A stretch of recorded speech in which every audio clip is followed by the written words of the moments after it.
Assalamualaikum warahmatullahi wabarakatuh. Hai teman-teman, perkenalkan nama saya Jejen Jenudin. Beserta sebelah kiri saya itu istri saya Mawaddah Nasution.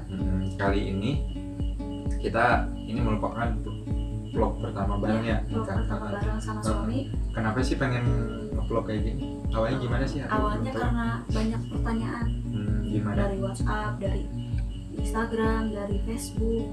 Pokoknya nanya. Kamu posting ya? Mau posting? Enggak sih, kalau yang lengkapnya di IG. Cuma kan orang karena kaget, mungkin karena kita satu kampus. Jadi mereka bertanya, kok bisa sih nikah sama itu? Terus padahal yang ini ya komunikasi. Terus nggak ketahuan itu prosesnya. Jadi itu salah satu alasan kenapa aku bikin vlog tentang taruh, proses taruh. Jadi ini kita bikin part 1 dulu. Oh iya benar. Part 1 bahas tentang proses taruh. Jadi taruh tuh menurutku nggak hanya sekedar taruh kita proses nikah, taruh tuh luas. Salah satunya kita tuh siapa sih? Tak kenal maka taruh. Jadi nama saya sendiri yaitu Jejen Jenudin. Saya tuh berasal dari Cimahi. Terus saya kuliah di Kota Bogor, salah satu, dan kampusnya satu kampus sama istri saya. Kalau saya sih ngambil jurusan agroteknologi Fakultas Pertanian, sedangkan itu apa? PGSD, fakultasnya FK. Benar. Nah itu sekilas gambaran dari kita sendiri, kami lah. Kenapa sih kita memilih taruh? Kamu dulu atau aku dulu? Kamu dulu. Kenapa sih kita saya sendiri memilih jalur taruh untuk mencari jodoh maupun pendamping hidup? Pertama, saya sih kepikir bahwa saya itu banyak dosanya, banyak hilafnya. Dari situ kalau kita mencari jalur istri maupun mencari pasangan lewat yang umum banyak itu kan pacaran ya. Lewat pacaran otomatis menambah dosa-dosa yang udah banyak ini.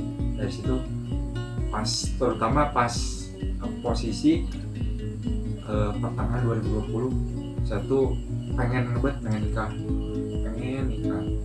terus bingung pas waktu itu berhadapan dengan beberapa agenda yang padat, salah satunya misalkan skripsi dan memulai kerjaan selama 2 bulan. Nah di saat itu berpikir pengen nikah tapi jalurnya yang sesuai dengan syarat-syarat. Tas nanya-nanya ke teman, banyak lihat browsing di internet bahwa yang paling baik itu adalah taruh, proses taruh. Nah, waktu niatin pengen taruh. Cuman waktu itu emang belum ada calon. Nah, gimana sih? Belum ada calon tapi waktu itu bismillah aja niat pengen taruh. Nah, itu gambaran dari aku. Kalau kamu sendiri kayak gimana sih kalau mulai pengen taruh? Kalau aku hampir sama sih, sebenarnya ngerasa banyak dosa juga. Terus lebihnya ngerasa ibadah teh gak ada peningkatan, ibadah teh gitu-gitu aja. Waktu itu pas sebelum masuk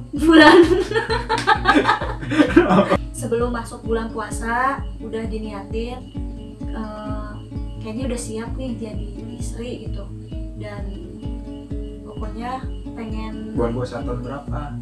Tahun kemarin 2020. Oh ya. Puasanya Maret ya? Akhir April. Akhir April, berarti awal April lah, sebelum masuk bulan puasa. Itu tuh salah satunya karena banyak dosa kunaon diperketat dia takut dipotong bisa kan? Bukan diperketat, dia sih dirutinkan buat sholat tobat, karena kan namanya kalau kita punya dosa kan harus bertaubat dari dosa tersebut supaya bisa dihapus sama Allah insyaallah ya.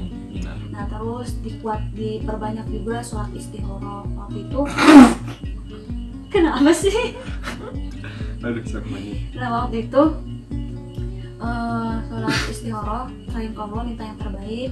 Saya pengen yang soleh, yang bisa menyayangi saya, terus yang bisa menerima keluarga saya. Jadi kayak gitu, pokoknya minta doanya itu tuh benar-benar pokoknya menguatkan diri supaya bisa semangat buat sholat malam, sholat istihoro, sholat tahajud, sholat duha, pokoknya ditingkatin deh sholat sunahnya.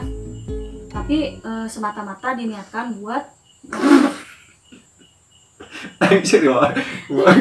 buat meraih ridho Allah, pokoknya bukan buat niatnya pengen cepet-cepet nikah. Nggak, jangan kayak gitu, salah. Nah itulah alasannya kenapa memutuskan untuk taruh. Berarti awalnya Neng sebenarnya berawal dari pengen lebih memperbaiki diri, memperbaiki ibadah, memperbaiki diri. Terus cerita awal taruh itu kayak gimana sih?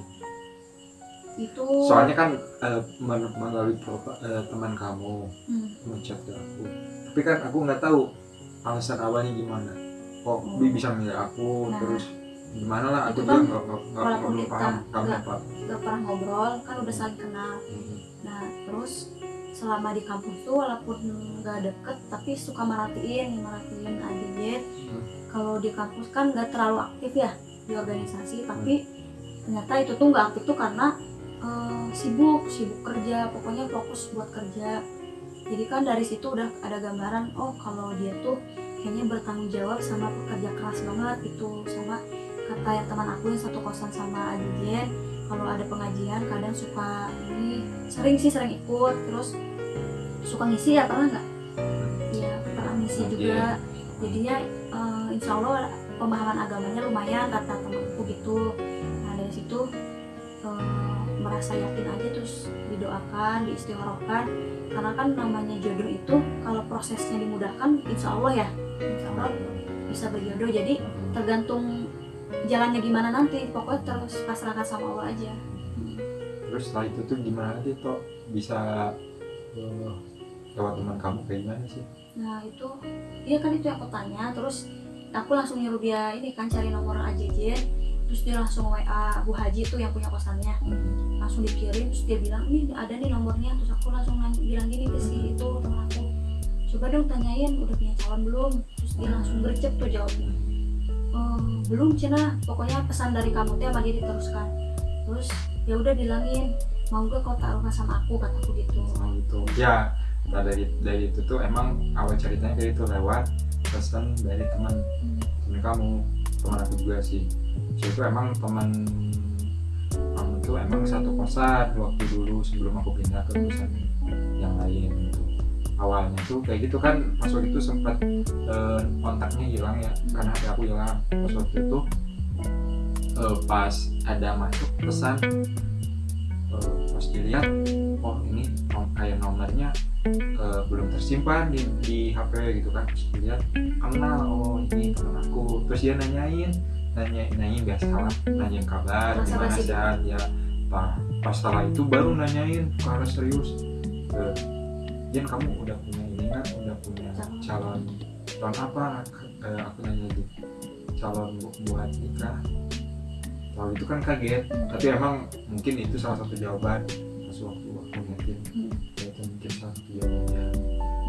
Nah dari situ kan pertama kaget dulu kan, kenapa baru ngechat lagi, udah lost kontak, nanya hal-hal yang sebetulnya tuh vital ya, sensitif gitu hal ini. Nah situlah, karena aku pernah dengar kata Ustadz, kalau misalnya jodoh itu tuh pasti sinyal jodoh tuh ada aja, cuman apakah kita mau menjemputnya atau menindaklanjutinya. Nah aku dari itulah, soalnya waktu itu nggak ada kabar dari teman kamu si ceweknya tuh ini, tapi pas waktu itu karena taruh tidak boleh sifatnya rahasia. Nah, pas waktu itu aku ya, karena aku pas waktu itu keinget ceramah itu ya, aku ngejawab aja ya, aku mau. Waktu itu sambil agak ragu sedikit karena kan nggak tahu misalnya takut calonnya itu siapa, kalau bahasa Sundanya tuh gelis atau enggak kan. Inilah kadang ada kepikiran itu baik atau enggak ini enggak. Tapi karena aku sempet setelah dari situ aku sempet ini juga kan nanya taruh tuh kayak gimana alurnya. Dari situ karena dari taruh juga kan belum pasti, belum 100% bisa nikah, karena kan namanya ini tuh adalah satu proses ikhtiar juga. ikhtiar untuk menjemput jodoh dan pasangan hidup. Nah dari chat kayak gitu, mau nggak, kata temen tuh. Terus saya tuh jawab langsung ya mau. Terus pas setelah itu baru kalau mau nanti aku kabarin lagi, tapi lewat perantara, kalau istilah lainnya tuh melobi lah dari gurunya. Terus beberapa minggu kemudian baru membalas, dihubungin sama perantara dari Neng, bahwa ini namanya, cuman pas waktu itu dikasih nama Neng, cuman waktu itu kan nama Neng tuh banyak ya, dia agak belum spesifik. Pas waktu itu sempat bertanya, mau nanya ke teman karena penasaran ya kayak gimana. Terus alhamdulillah waktu itu tuh sempat ngobrol. Terus kata perantara dari Neng itu disarankan perantaranya tuh lewat perantara lagi, perantara cowok, enggak langsung ke ini supaya. Nah terus catatannya perantaranya tuh yang sudah menikah dan prosesnya sama, jadi biar emang penjelasan dan alurnya tuh sesuai. Karena kan di dalam tahap itu syaratnya nggak boleh ada komunikasi antar orang Secara yang langsung nggak boleh, mau secara langsung ataupun online nggak boleh. Nah, jadi melalui perantara itu. Nah, pas waktu itu alhamdulillah, karena aku baru pertama juga masih pusing nih, baiknya yang gimana nih perantara semuanya. Terus juga dan alhamdulillahnya itu perantaranya itu senior aku di organisasi. Jadi pas waktu itu sempat nanya gimana masukannya kalau perantaranya baiknya siapa, dan alhamdulillah dapat rekomendasi bahwa perantaranya tuh salah satu senior saya juga di di kampus. Dan waktu itu udah sepakat, saya hubungi senior saya tuh, dan alhamdulillah dia siap buat jadi membantu. Setelah itu baru ke tahap selanjutnya itu nazar. Terus nazarnya gimana nih? Nah kalau nazar itu istilah ditaruh itu saling melihat, jadi melihat fisik dari calonnya. Kalau kita kan karena posisi lagi pandemi, terus perantara kita di rumahnya jauh di Sukabumi, yang perantara aku yang perempuannya, jadi kita nazarnya daring ya. Ya, lewat handphone lah. Ya, kalau yang seharusnya mah secara langsung, jadi bisa lihat fisiknya langsung. Kalau dari fisik udah suka atau udah cocok, bisa lanjut ke lamaran. Nah di nazar itu kita boleh bertanya apapun, mau seputar yang di CV ataupun mau di luar dari CV boleh. Pokoknya kalau ditaruh itu pertanyaannya benar-benar merujuk ke masa depan, jadi bukan sekedar bukan main-main pertanyaan, jadi benar-benar buat masa depan. Ya karena di nazar itu setelah proses yang tadi, sebelum nazar kelupaan nih, satu lagi CV ya. Tukeran CV dulu kita. Sebelum nazar setelah proses menyesuaikan si itunya perantaranya, langsung tahap selanjutnya tuh tukar CV. Nah, dari tukar CV juga yang ngirimnya WA-nya perantara kita, bukan kita mah nggak ada komunikasi. Nggak ada komunikasi secara langsung. Jadi ada WA-an juga nggak boleh. Jadi tukeran CV itu CV-nya hampir seperti CV yang umumnya, cuman kerja. Lebih detail lagi. Itu ada poin-poin yang harus diisi. Salah satunya mungkin nama, hobi, terus karakter, info pribadi maksudnya. Info pribadi yang hal-hal baik buruknya harus digambarkan, harus diutarakan di CV. Karena di dalam taruh tuh semakin kita detail, semakin kita jujur mengisi itu semakin baik. Karena kan kita mencari orang yang mau menerima keadaan kita. Jadi kalau misalnya dari proses itu dia mau menerima, ya itu gambaran bisa jadi pasangan yang sesuai. Terus untuk waktu itu kan ada yang nanya untuk formatnya tuh gimana tuh, itu kan ke Instagram online. Jadi format di CV itu kita dikasih sama perantara ya. Itu udah ada format khusus. Harus sesuai. Jadi kenapa harus sesuai formatnya? Jadi pas ngebaca tuh lebih enak gitu, buat ngebacanya enak, buat ngasih pertanyaan enak. Diskusi. Kayak ada info pribadi, info dari keluarga, terus gambaran masa depan, terus visi visi-misi misinya. keluarga. Pokoknya itu lebih kepada yang masa depan, bukan sekedar itu kan.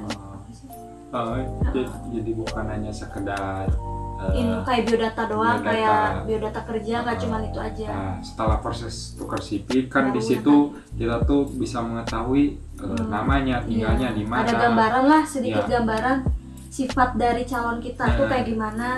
Pas waktu itu sempat dapat CV dari Neng sendiri, terus saya baca beberapa poin, itu ada hampir semua kriteria itu sesuai yang diinginkan. Jadi alhamdulillah, dan waktu itu ditanya setelah tukar CV sama perantaranya tuh, kalau nggak salah 2 minggu setelah tukar CV itu harus ada ditentuin mau lanjut atau enggak. Pas waktu itu karena sudah membaca dan cocok langsung lanjut Tapi aja. yang memutuskan harus yang ikhwan, harus laki-laki, karena kan laki-laki akan menjadi imamnya.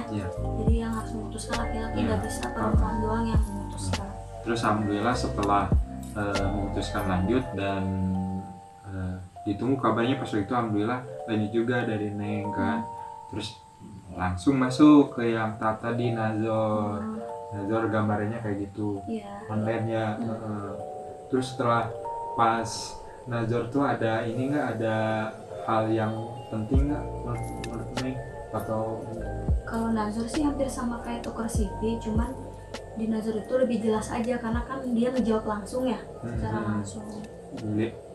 Lihat mukanya ganteng, melihat fisiknya, cantik atau enggak. Nah, kalau dari Nazor itu udah cocok juga, itu ada pertanyaan lagi, apakah lanjut ke hitbah atau enggak. Kalau nggak salah itu setelah proses Nazor kan itu online juga ya. Setelah proses itu langsung ditanyakan dari kedua perantara, misalnya udah aja, kalau udah Nazor kamu ini aja istikharah, renungin lagi apakah keputusan mau lanjut ke tahap lamaran atau enggak, hitbah atau bahasa lainnya kan. Lama ya. Jadi pas itu tuh kan diberi kepastian Neng, enggak diberi kepastian dulu 2 minggu. Setelah kepastian, setelah itu saya menarik kesimpulan lanjut. Setelah lanjut, alhamdulillah nanya ke Neng juga, alhamdulillah ikut lanjut juga. Nah, langsung kata perantara tuh tahap selanjutnya itu ketemu silaturahmi dulu sama orang tua Neng. Waktu itu kalau nggak salah tuh tanggal September, bukan tanggal sih, bulan September, awal September. Pas waktu itu tuh ketemu pertama kali dengan orang tua. Ya perasaan awalnya itu sih agak malu, deg-degan lah, campur aduk.